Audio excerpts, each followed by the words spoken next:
ஆட்சிக்கு களங்கம் ஏற்படுத்துறாங்க. அவங்களுக்கு பதிலுக்கு பதில் பேசி நேரத்தை நான் வீணடிக்க விரும்பல.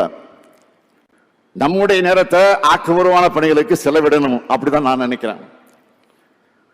விஷக்கிருமியோட அக்கப்போர் ஊற்றல்கள் எல்லாம் காலப்போக்கில் காணாமல் போயிடும்.